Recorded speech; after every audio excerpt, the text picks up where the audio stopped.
kembali lagi dengan Mimin. Mari kita lanjutkan spoiler sebelumnya. Dia adalah seorang wanita cantik dengan rambut hitam dan mata merah bersinar.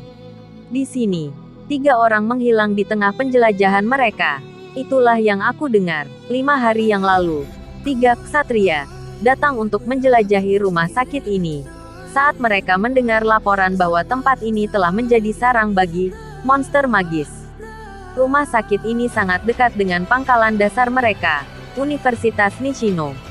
Oleh karena itu, jika mereka tidak segera memusnahkan monster magis di sekitar sini, mereka tidak dapat memperluas pangkalan mereka. Tapi pada akhirnya, 3 orang itu tidak pernah kembali. Akane dengan cepat meminta tim penyelamat.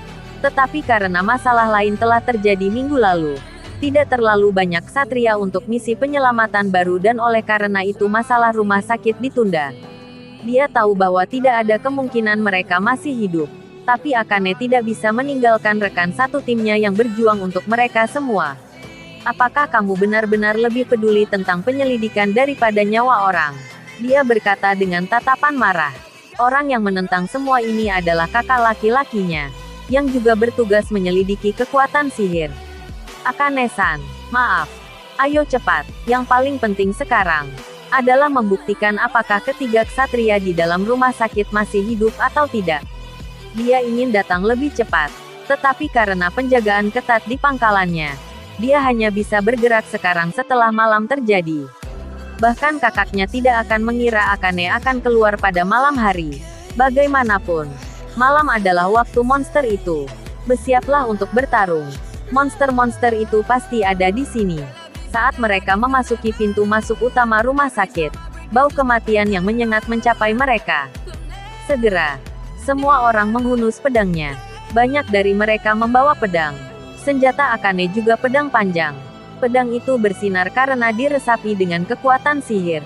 Untuk mengalahkan monster, yang terbaik adalah menggunakan pedang dengan kekuatan sihir. Kekuatan sihir pada pesawat terbang atau senjata api akan kehilangan efek dan kendali saat dipindahkan ke senjata itu. Ayo lanjutkan. Monster itu kuat di malam hari. Banyak dari mereka memiliki kekuatan yang cukup untuk melampaui seorang ksatria. Karena itu, mereka harus melangkah maju dengan hati-hati. Akane menerangi koridor rumah sakit dengan senternya. Dan sedikit demi sedikit, suara langkah kaki kelompok itu bergema. Monster buas itu pasti sudah menyadari Akane dan rekannya sekarang. Jadi serangan itu tinggal menunggu waktu. Cairan lengket mulai jatuh dari langit-langit. Apa ini? Awas. Lihat ke atas.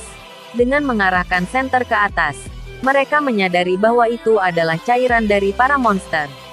Wah. Monster itu dengan cepat menjatuhkan dirinya dari langit-langit koridor dan menerkam salah satu ksatria. Mereka muncul. Mereka mengepung kita. Akane menghindari salah satu monster yang menyerangnya dari kegelapan dan kemudian menancapkan pedang Jepangnya katana ke punggungnya. Setelah mengerang, monster itu berguling-guling di tanah. Setelah itu, dia dengan cepat menyingkirkan monster yang berada di atas ksatria lainnya. Apa kamu baik-baik saja, Bebahuku? Banyak darah yang keluar. Itu bukan luka yang fatal tapi dalam. Teman-teman, tenang, senderkan dia ke dinding. Akane menyenderkan ksatria yang terluka itu ke dinding dan terus mengayunkan pedangnya sambil melindunginya. Rekan-rekannya yang kehilangan ketenangan mereka sedikit demi sedikit, mulai tenang kembali. Entah bagaimana, mereka berhasil pulih. Akane mengambil langkah kuat ke depan. Seketika, pedangnya melepaskan cahaya besar yang mengeluarkan kekuatan sihir yang sangat besar. Dan kemudian, luar biasa, Akane-san. Dia membunuh 3 monster yang tersisa dalam satu serangan dan mengakhiri pertarungan. Akane menyeka darah di pedangnya dan kemudian melihat monster itu. Total ada 6 dari mereka. 5 di antaranya dikalahkan oleh Akane. Akane kemudian mendekati monster terakhir yang masih hidup untuk memberikan serangan akhir. Monster itu sangat tangguh, dan seorang ksatria biasa tidak mampu membunuh mereka sepenuhnya. Mereka hampir ditaklukkan. Betapa berbahayanya dan menakutkan monster itu di malam hari. Setelah memberikan serangan terakhir pada semua monster, Akane menghela nafas. Teman-teman, kalian baik-baik saja. Aku baik-baik saja. Aku juga. Hanya sedikit goresan.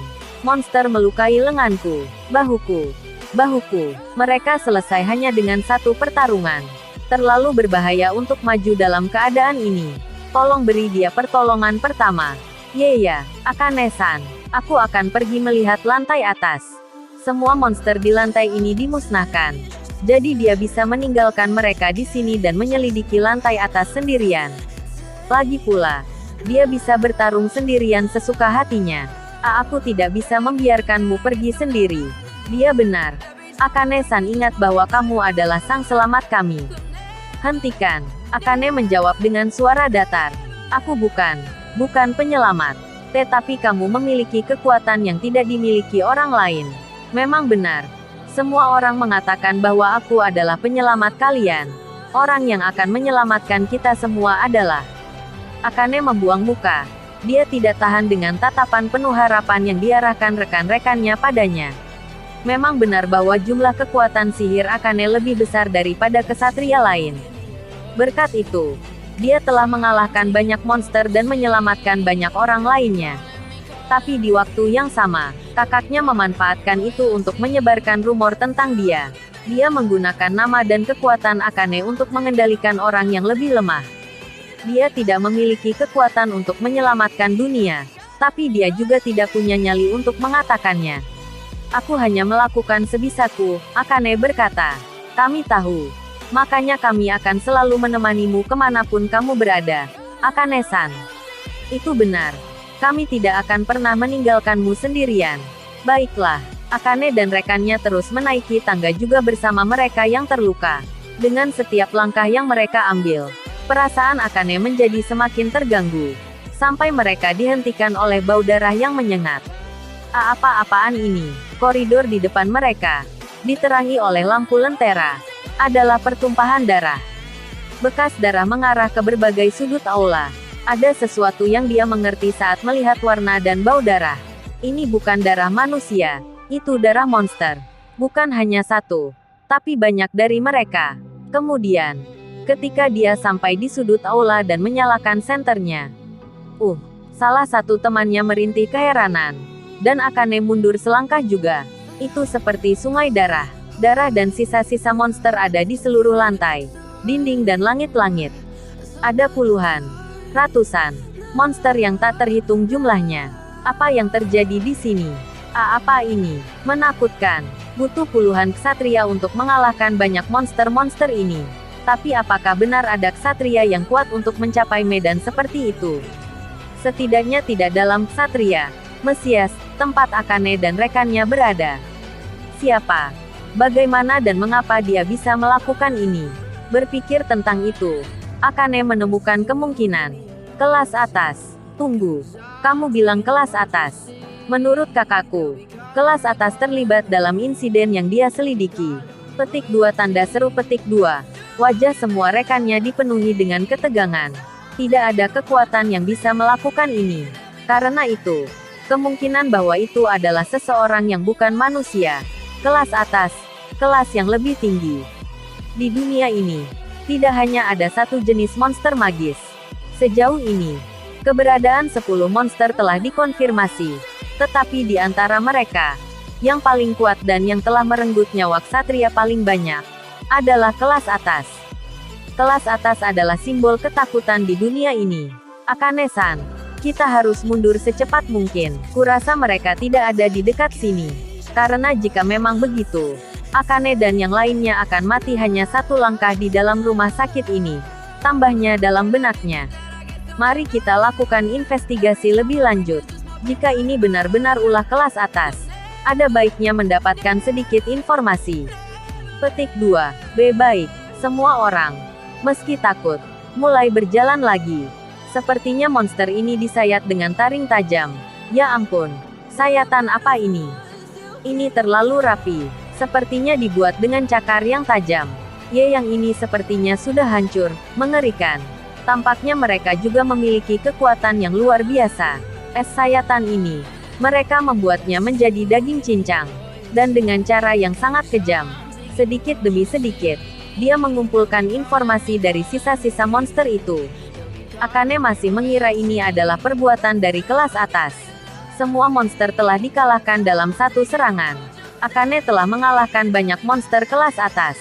Tapi yang ini khususnya, tampaknya jauh lebih kuat daripada monster kelas atas yang pernah dihadapi Akane sejauh ini. Brutal, untuk saat ini kita akan menyebut kelas atas ini seperti itu. Kejam dan tidak manusiawi, adalah gelar yang sempurna untuk mengingat semua ini. Pada saat itu, ada orang tergeletak di sekitar sini. Petik 2. Apa? Akane berteriak karena terkejut. Dia mengira salah satu dari 3 yang hilang selamat. Tapi harapan itu langsung hancur. Itu adalah orang asing yang terbaring di aula. Apa ada yang lain? Aku tidak tahu. Aku hanya menemukan orang ini. Mereka pingsan. Total ada 2 orang. Salah satunya adalah anak laki-laki berambut hitam. Dia mengenakan hoodie, jeans, dan ransel di punggungnya. Sepertinya dia adalah pengungsi biasa. Apa pangkalan lainnya dihancurkan? Ada penampakan kelas atas yang sangat dekat dengan sini akhir-akhir ini. Tidak aneh jika pangkalan lain dihancurkan. Pangkalan yang dihancurkan oleh monster selalu tidak dapat digunakan. Oleh karena itu, masyarakat yang selamat dari tempat-tempat tersebut mulai mengungsi ke tempat lain. Tapi, meski menjadi pengungsi, jika mereka bisa menggunakan kekuatan sihir, mereka akan diterima di pangkalan manapun. Namun sebaliknya, banyak juga yang tidak menerima pengungsi biasa. Ada banyak pangkalan lain yang memaksa mereka bekerja siang dan malam, karena tidak ada cukup persediaan untuk mendukung orang-orang untuk bertahan hidup. Karena itu, Akane bahkan tidak tahu apakah dia akan bisa membawa mereka ke Universitas Nishino. Akane-san, rambut gadis ini berwarna perak. Apa? Sedangkan orang lainnya adalah seorang gadis dengan rambut perak yang indah. Akane mengambil topi gadis itu dan melihat rambutnya. Rambut gadis itu berwarna perak indah dari ujung sampai bawah. Apakah dia sudah melalui kebangkitan? Di antara para ksatria, ada beberapa yang melewati tahap yang disebut kebangkitan, di mana mereka mencapai kekuatan sihir yang sangat besar.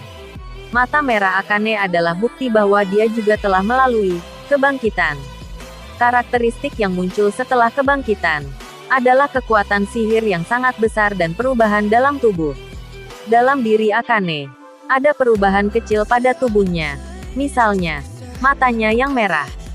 Tetapi ada juga kasus seperti gadis ini, di mana rambut mereka berubah warna dan yang paling terburuk, tubuh mereka yang bermutasi. Akane-san, lihat telinganya. Telinganya panjang. Ya, tidak diragukan lagi. Ini adalah kebangkitan. Telinga gadis itu panjang dan runcing, seperti elf dalam dongeng. Kebangkitan. Rekan-rekannya mulai menjauhkan diri dari gadis itu, seolah-olah mereka takut padanya. Perubahan yang muncul pada seseorang setelah terbangun juga memengaruhi orang-orang di sekitarnya. Ada banyak yang setelah mendapatkan kekuatan sihir yang sangat besar, mereka membunuh semua orang di sekitar mereka karena tidak mampu mengendalikan semua kekuatan itu. Jarang ada seseorang setelah bangun dari kebangkitan tidak menyakiti orang-orang di sekitarnya, seperti Akane. Karena alasan itu, mereka menganggapnya semacam ancaman. Jangan khawatir. Jika dia bersama anak laki-laki ini, maka dia seharusnya tidak berbahaya. Itu benar. Itu pasti tidak berbahaya.